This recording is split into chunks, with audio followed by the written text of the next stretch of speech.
اعوذ باللہ من الشیطان اللعین الرجیم بسم اللہ الرحمن الرحیم الحمدللہ رب العالمین الصلاة والسلام علی اشرف الانبیاء والمرسلین ولعنت اللہ علی اعدائہم اجمعین بسم اللہ الرحمن الرحیم قال امام محمد باقر علیہ السلام وقتل غلام من آل محمد بین الرکن والمقام اسمہ محمد بن الحسن النفس الزکیۃ۔ آج کا ہمارا موضوع گفتگو یہ ہے کہ نفس زکیہ کون ہے اور امام قائم علیہ السلام سے پہلے نفس زکیہ کا قتل ہونا حتمی علامت میں سے ایک علامت ہے۔ ہم اس سے پہلے بیان کر چکے ہیں کہ امام قائم علیہ السلام سے حتمی علامات میں سے سفیانی خروج حتمی ہے، اور سفیانی خروج کا اپنے لشکر کے ساتھ سفیانی کا اپنے لشکر کے ساتھ ارض البیدہ پر جا کر دھس جانا حتمی علامت میں سے ہے، یعنی ارض البیدہ کا دھس جانا حتمی علامت میں سے ہے۔ امام قائم علیہ السلام کو ان کے نام کے ساتھ آسمان سے ندا کا آنا حتمی علامت میں سے ہے، اور یہ چوتھی علامت امام قائم علیہ السلام کے ظہور سے پہلے نفس زکیہ کا قتل ہونا حتمی علامت میں سے ہے۔ غیبت الشیخ میں صاحب غیبت الشیخ اپنی اسناد سے سنیان بن ابراہیم الحریری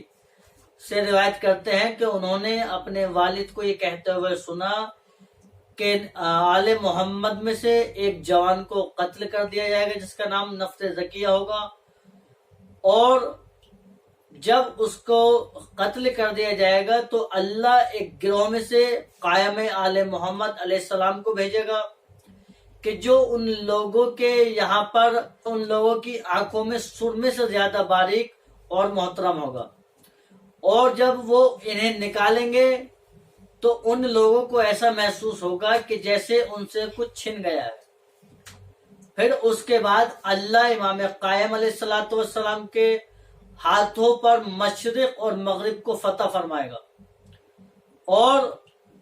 جان لو کہ وہی جہاد کا بہترین اور آخری زمانہ ہوگا۔ اور نفس زکیہ سے متعلق امام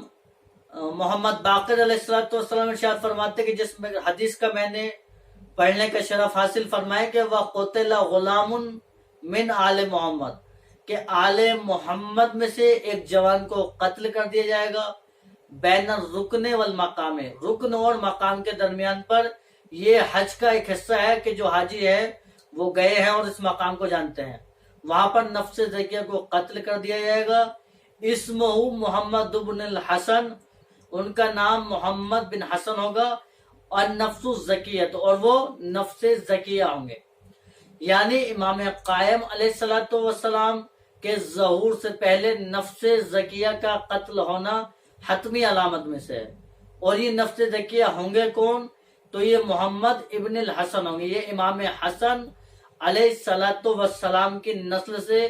ایک عالم اور ایک بزرگ شخصیت ہوں گے جن کو قتل کر دیا جائے گا۔ اور کتاب میں ملتا ہے عہد سے ظہور امام مہدی پر 107 پر عہد سے ظہور تک ملتا ہے اس کتاب کے اندر کہ قال رسول اللہ صلی اللہ علیہ وسلم ان المہدی لا یخرج حتی تقتل نفس الزکیۃ فاذا قتلت النفس الزکیۃ فأتی الناس المہدی فزفوه کما تزف العروس الی زوجها لیلۃ عرسها، کہ رسول اکرم صلی اللہ علیہ وسلم نے ارشاد فرمایا کہ امام مہدی اس وقت تک خروج نہیں کریں گے کہ جب تک نفس زکیہ کو قتل نہ کر دیا جائے، یعنی جب امام مہدی علیہ السلام ظہور فرمائیں گے تو اس سے پہلے نفس زکیہ کو قتل کر دیا جائے گا۔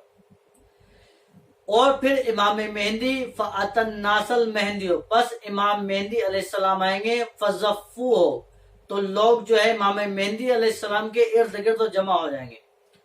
کما تزف العروس الی زوجها، اور امام مہدی علیہ السلام کہ لوگ ارد گرد ایسے جمع ہو جائیں گے کہ جیسے نئے نویلی دلہن کے ارد گرد لوگ جمع ہو جاتے ہیں. یعنی جب نفس زکیہ کو قتل کر دیا جائے گا تو امام مہدی علیہ السلام تشریف لائیں گے اور لوگ آپ کے ارد گرد جمع ہو جائیں گے. اب امام قائم علیہ السلام اور نفس زکیہ کے قتل کے درمیان میں کتنی مدت ہوگی کہ امام قائم علیہ السلام کتنے دن بعد نفس زکیہ کے جو ہے وہ ظہور فرمائیں گے. تو امام جعفر الصادق علیہ السلام ارشاد فرمائیں لیسا بین القائم والنفس الزکیۃ سوا 15 لیلۃ کہ نفس زکیہ اور امام قائم علیہ السلام کے درمیان میں جو مدت ہوگی صرف اور صرف 15 راتوں کا فاصلہ ہوگا. یعنی جب امام قائم علیہ السلام ظہور فرمائیں گے اس سے ٹھیک 15 رات پہلے نفس زکیہ کو قتل کر دیا جائے گا. اور جب نفس زکیہ قتل ہو جائیں گے تو امام قائم علیہ السلام جو ہے وہ ظہور فرمائیں گے. اور ہماری ویڈیوز کے لیے ہمارے چینل پر متصل رہے، بنے رہیں. الحمدللہ رب العالمین.